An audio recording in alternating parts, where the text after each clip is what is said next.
Introducing our officials for this match. First referee, Mr. Lumer Pajarillo, national referee. Second referee, Mr. Rodrigo Rojas, national referee. Let's call on our starting lineup from our Smart Maynila Net Spikers. Let's start off with jersey number 1, team captain, Ruby De Leon. And number 3, Suzanne Roses. Wearing jersey number 5, Gretchen Soltones. At number 8, Charo Soriano. Wearing jersey number 11, Nika Guliman. And at number 12, Jamanea Ferrer. Libero, number 9, Melissa Gohing. Head coach, Mr. Roger Gorayev. Calling on our ladies from the Philippine Air Force. Let's start off with jersey number 1, Rhea De Maculangan. At number 7, Wendy Ann Semana. At number 9, Judy Ann Caballejo. Wearing jersey number 10, Micah Ortiz. At number 11, team captain, Liza De Ramos. And at number 12, Joy Gazelle Cases. Libero, number 5, Mary Ann Balmaceda. Head coach, Mr. Clarence Ai Esteban. Good luck to both teams. Alam niyo mga kaibigan, as we welcome you again to the San Juan Arena, dito po sa San Juan, ang aming motto sa Shakey's ay Fun, Family, Pizza. Sa interest po yung family, si Roger Gorayev gusto nibigyan ng kausap doon sa kabila kasi wala na matitira doon sa bench niya, no? Oo, buong pamilya niya, Kasi buong nasa anim, loob. sabi ko, hindi ko na-realize doon until sinabi, 6, tapos si Libero, ipapasok at Akala mo lalabas. may iwan pa, hindi. Iiwanan din siya niyan ng katabi niya. Akala, kasi nung last game, nung kulang din sila, si Jem iniwan ko para may, si Jem Ferrer iniwan ko para may kausap ako. Kasi nga si Maru. May Meron si Maru noon. Oh, ito. Pero ngayon, ano lang siya, just about right. Pero alam mo, Moses, ang ganda ng quality ng players, magandang game ito. Eto naman ngayon, let's see kung ano naman ang gagawin nitong koponan ng Air Force. Nakita na nila ang disadvantage ni Coach Roger, pipito sila. Tignan natin kung gagamitin ba nitong Air Force yon, yung kakulangan na yon para to their advantage. Yun ang magandang panoodin dyan. Hindi naman tayo ganun ka-strict, kasi sa basketball, 8 dapat ang at least To play. Ito, at least may lalaro. Sino magiging setter? Si Jem, Kapalo si Ruby. Yes, oo. Kapalo si Ruby dito ngayon. Okay.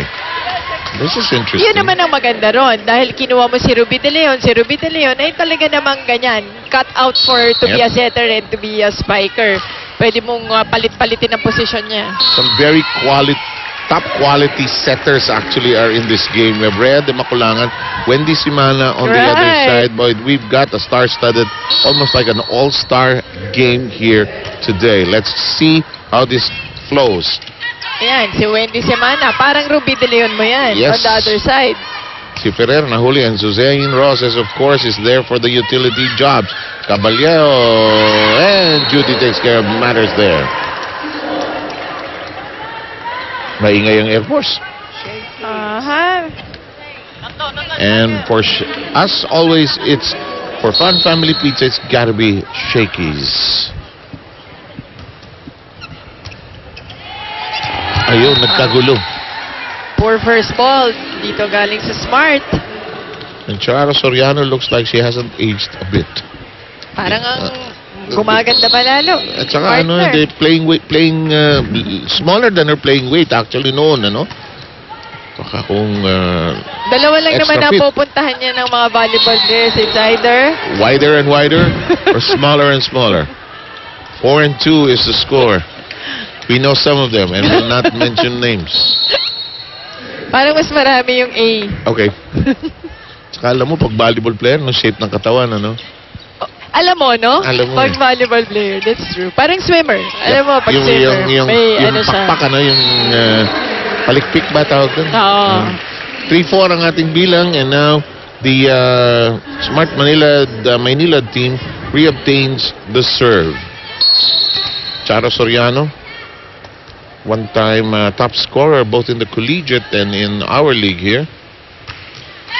It's right into the net. And Rexona, antiperspirant deodorant, it won't let you down. Yun, binatukan. Binatukan. Yan. Binatukan. Oh.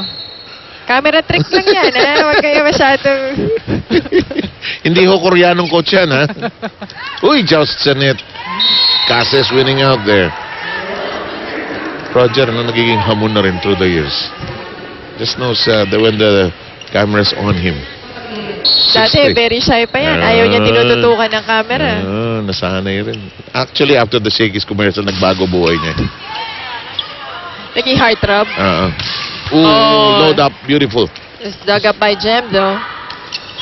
Nagkagulo, Roses. Tinaas akin. Oh, sa'yo. Sa'yo nga. Pinalakpakan pa ako ng tao. Thank you. Paluin ko sana yan. Point goes to Jem. Sa amin. Totos ko sana eh. Pero papaluin mo eh. Dapat ako pinapalo mo. Okay, sorry. Second ball. Daramo. Pinaluan. Soltones, malakas talaga, no? Oo naman. The last from San Sebastian. Ayun, tinaas. Ayaw lang pumihit. And the Air Force getting dividends out of that one. It is 7-4. Well, nagkakagulo ng konti dito sa Smart pagdating sa depensa. Ito na mga Air Force just capitalizing on those errors.